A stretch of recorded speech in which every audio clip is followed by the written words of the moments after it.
جب اللہ پر کامل یقین ہو تو اس کی مخلوق سے مت گھبراؤ۔ دشمن کا انتخاب اس کی ذہانت اور دوست کا انتخاب اس کا کردار دیکھ کر کرو۔ لوگوں پر جب احسان کرو تو ان کے شر سے محفوظ رہنے کی کوشش بھی کرو۔ دل کی پاکیزگی اور سچائی سے انسان کی کامیابی اس کا مقدر بن جاتی ہے۔ جب انسان اللہ پاک کے قریب ہوتا ہے تو اللہ پاک بھی انسان کے قریب ہو جاتا ہے۔ اس دنیا سے محبت کی جائے تو کوئی بری بات نہیں، لیکن دنیا سے محبت میں آخرت کو نظر انداز کیا جائے تو خسارہ ہی خسارہ ہے۔ اگر ترقی اور کامیابیاں چاہتے ہو تو خود سے زیادہ ذہین لوگوں کی صحبت اختیار کرو۔ غلط کاموں کی سزا ہر صورت ملتی ہے، پر سزا کا وقت اور انداز مختلف ہوتا ہے۔ جب اللہ پاک پر پختہ یقین ہو تو اس کی مخلوق سے مت گھبراؤ۔ اکثر انسان سکون کو ہر جگہ ڈھونڈتا ہے، لیکن سکون تو اس کی اپنی ذات میں چھپا ہوا ہے۔ وہ انسان تو بہت خسارے میں ہے جو اللہ سے کیے گئے وعدے کو پورا نہیں کرتا۔ بات چیت کرنے سے انسان کے علم میں اضافہ ہوتا ہے، پر خاموشی وہ درسگاہ ہے جس میں عظیم لوگ جنم لیتے ہیں۔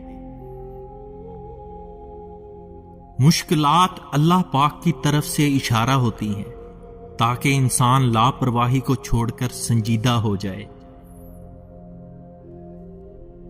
اللہ پاک سے محبت کرنے والے اس کو پا لیتے ہیں، اور اس سے محبت نہ کرنے والے اس کی محبت سے محروم رہتے ہیں۔ شیطان کا کام انسان کو گمراہ کر کے اس سے غلط کام کروانا ہے۔ ہمیشہ شیطان اور شیطانی کاموں سے دور رہو۔ جو شخص اللہ پاک کو بھول کر دنیا میں کھو جائے، مایوسی اور رسوائی اس کا مقدر بن جاتی ہے۔ مشکلات میں گھبرانے کی بجائے صبر سے کام لیا کرو، اس صبر کا صلہ بہت عظیم ہے۔ نماز پڑھتے وقت یہ تصور کیا کرو کہ تم خالق کائنات کے سامنے کھڑے ہو۔ متکبر انسان کی زندگی دنیا والوں کے لیے عبرت کا نشان ہے۔ دوستی کے آئینے میں پہلی دراڑ پڑنے کی وجہ شک ہے۔ دنیا کی رنگینیاں 4 دن کی ہیں، اس میں کھو کر مقصد حیات کو مت بھولو۔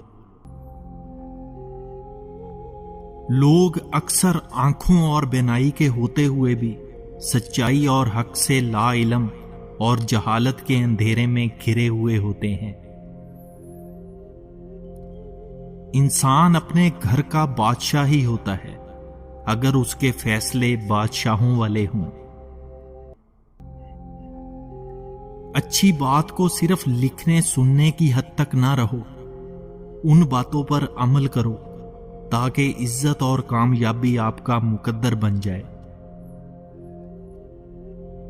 دکھاوے کے لیے نیکی کبھی مت کرو، نیکی کا مقصد صرف اللہ پاک کو خوش کرنا ہو۔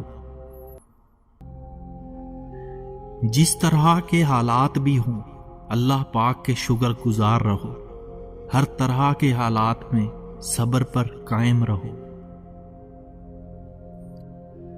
بے انتہا محنت اور مستقل مزاجی سے ایسا مقام حاصل کر لو کہ لوگ تم جیسا بننے کی آرزو کریں۔ اس میں کوئی شک نہیں کہ موت ایک اٹل حقیقت ہے، اس کو خوشگوار بنانے کے لیے آخرت کی تیاری کرو۔ جو انسان زندگی کو اللہ پاک کے احکامات کے مطابق گزارے، آخرت میں کامیابی اس کا مقدر ہے۔ اگر راہ حق میں بے انتہا مشکلات آئیں تو پھر بھی حق پر قائم رہو، کامیابی تمہارا مقدر ہوگی۔